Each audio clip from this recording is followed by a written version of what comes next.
विवेकानंद केंद्र कन्याकुमारीच्या योग सत्रामध्ये सगळ्यांचं हार्दिक हार्दिक स्वागत। मंडळी, आंतरराष्ट्रीय योग दिनाच्या निमित्ताने आपण जसं मागच्या वर्षी भेटलो होतो तसं यावर्षीही आपण भेटणार आहोत किंवा भेटलो आहोत। आणि त्या निमित्ताने जसं आपण मागच्या वर्षी विविध आसनं, प्राणायाम, ध्यान धारणा याविषयी जाणून त्याचा अभ्यास केला होता, तसं यावर्षीही आपण या सगळ्यांचा परत एकदा अभ्यास करणार आहोत।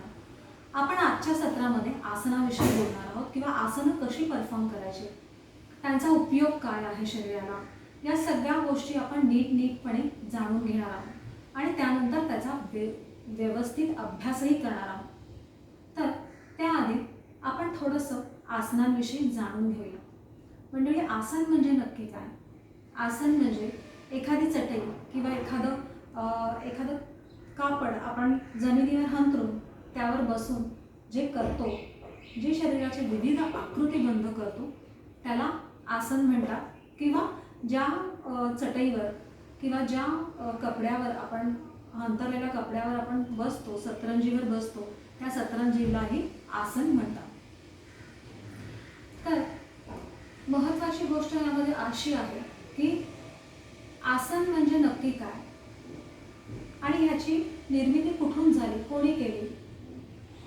आपल्या देशामध्ये जे काही आपलं वेदांगांचे किंवा आपल्या दर्शनांचं जे काही संस्कृती आहे, त्या संस्कृतीमधूनच आपल्याला बऱ्याचशा आपल्या गोष्टी कळत गेलेल्या असतात। आपल्या षडदर्शनांपैकी एक दर्शन योग दर्शन महामुनी पतंजली कृत, त्यामध्ये महामुनी पतंजलींनी अष्टांग योग सांगितला आहे।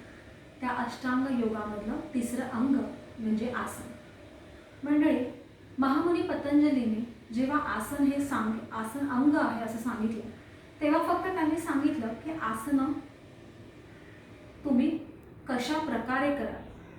त्यांनी असं सांगितलं नाही की कोणती आसनं करावी किंवा स्पेसिफिकली एखादं आसन त्यांनी असं सांगितलं नाही की चला तुम्ही आता त्रिकोणासन करा किंवा बसलेल्या स्थितीतलं अर्धमत्स्येंद्रासन करा, असं काही त्यांनी स्पेसिफिकली सांगितलं नाही। त्यांनी फक्त आसन ते कशा स्थितीमध्ये असावं, म्हणजे स्थिर सुखम आसन असावं व त्यानंतर त्याच्यामध्ये प्रयत्नपूर्वक शैथिल्य कसं करायचं किंवा जेव्हा शेवटच्या स्थितीमध्ये आपण जातो तेव्हा आपल्या मनामध्ये चाललेले द्वंद्व संपवून आपण त्या आसनामध्ये एकरूप कसं व्हायचं, याविषयी महामुनी पतंजलींनी आपल्याला सांगितलं आहे।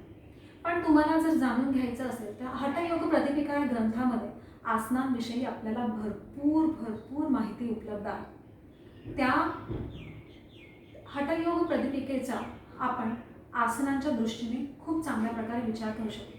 पण मंडळी, इथे एक गोष्ट लक्षात घ्यायची की पुस्तकात वाचून किंवा एखाद्या दूरदर्शनवर चाललेल्या एखाद्या लाईव्ह टेलिकास्टवर पाहून तुम्ही आसनं करू शकत नाही, कारण आसन करताना एक योग शिक्षक आपल्याला तिथे आवश्यक असतो आणि स्पेसिफिकली आपल्याला आसनं नीट जमतायत की नाही या गोष्टी आपण व्यवस्थितपणे लक्षात ठेवल्या पाहिजे।